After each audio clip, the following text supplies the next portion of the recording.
Hi, my name's David Alberts, founder of Been There, Done That. And today is part of our series, Been There, Done That, Where Next? Where we start on the kind of assumption that what's got us here is not going to get us to where we need to be.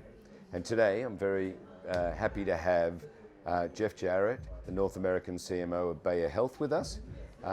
Jeff, welcome. Thank you. And we've got a party going on in the background, but let's give it a go. And so tell us your journey to come here. Well, going way back, I was actually a finance person Right. from the first 6 years of my career, but I always knew I wanted to get closer to the consumer, and I went to P&G in finance, and then I spent 20 years there, about in total, 2 years in 2 years in finance and like 18 in marketing. Right.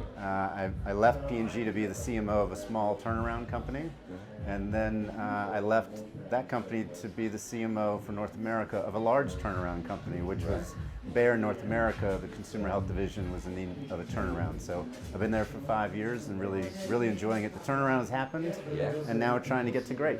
Fantastic, fantastic. I love that turnaround because it's a whole mind shift, isn't it, when you do that. So in these series, we ask some same questions to everybody. The first question is, Jeff, tell us, what's the biggest problem you face in your role at Bayer? Yeah, so we've been talking a lot about full funnel management, upper funnel, lower funnel, which isn't a new topic, but I think with so many things that we can do and so much data we have on the lower funnel, you know, in business challenges in an economy, money gets forced there, but it's actually the upper funnel that I'm starting to struggle with the most. And that's because in the past we could just use TV. I mean, it was a really easy way to get your brand's equity, purpose, point of difference out there to consumers in a way that felt relevant in that channel.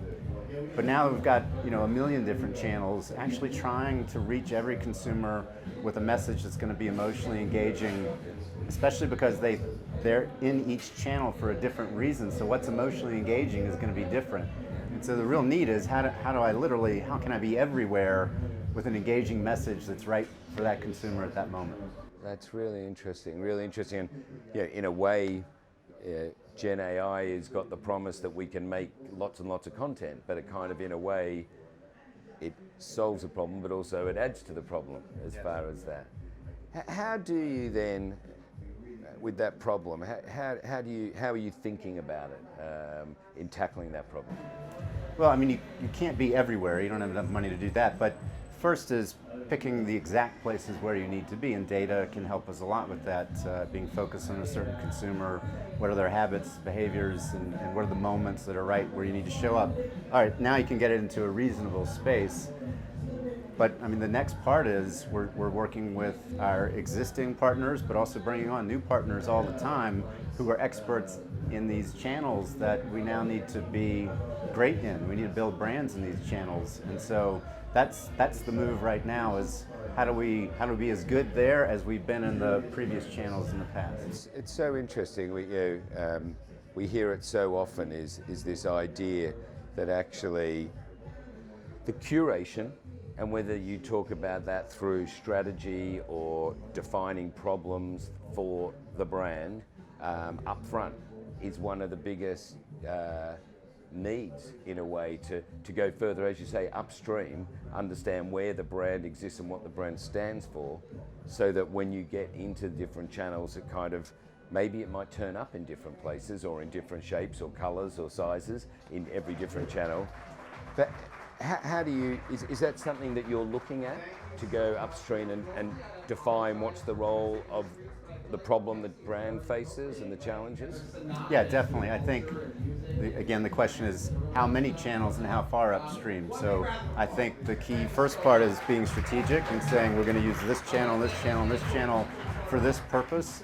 And then we're out there, again, looking for the right partners for the right type of creative or brand experience that's going to work in that channel. And that's, we've started the journey, but we have a long way to go. And I do think down the road, generative AI is going to help us. You know, it'll help us be more, I guess, customized for that consumer.